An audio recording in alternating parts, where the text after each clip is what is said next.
বলছি দেখো, আমরা এই বাড়িতে থাকি। এটা হচ্ছে কেরালাতে আমরা একটা বাড়িতে নিয়ে ভাড়া থাকি।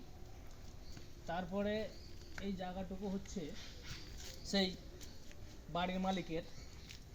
এখানে কিছু কলা গাছও আছে।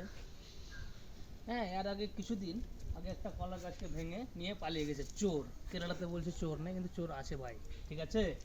হ্যাঁ, এই হচ্ছে ব্যাপার। দেখো কি করে কলা গাছগুলো ভেঙে ভেঙে নিয়ে পালিয়ে গেছে। হ্যাঁ, তোমরা বলো ভাই, এটা কোনো যুক্তির কথা? আমরা আজকে কাজে যাইনি বলে আমরা দেখতে পেয়েছি। আসো দেখাচ্ছি কলা গাছগুলো কত বড় বড় কলা হয়েছিল, দেখাচ্ছি। এই দেখো এদিকে, এই গাছটাকে ভেঙে নিয়ে পালিয়ে গেছে। হ্যাঁ, আর এদিকে কিছুটা কলা গাছ আছে। আমরা কাজে চলে যাব, তার কিছুদিন পরও আমরা দেখতে পাবো না যে কলাগুলো আছে, ঠিক আছে।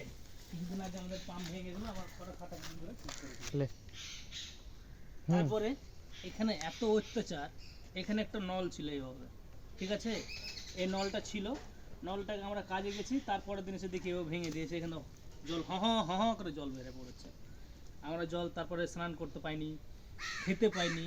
দূরের বাড়ি থেকে তখন নিয়ে এসে আমরা জল নিয়ে এসে আমরা খাওয়া দাওয়া করেছি। হ্যাঁ, তো এখানে হচ্ছে এত অত্যাচার ভাই। আর মশার কথা বলবো, তোমরা যদি মর্টিন না জেলে ঘুমাও এখানে, যদি কেউ থাকো, তাহলে দুদিনে ম্যালেরিয়া কনফার্ম, লিখে দেবো।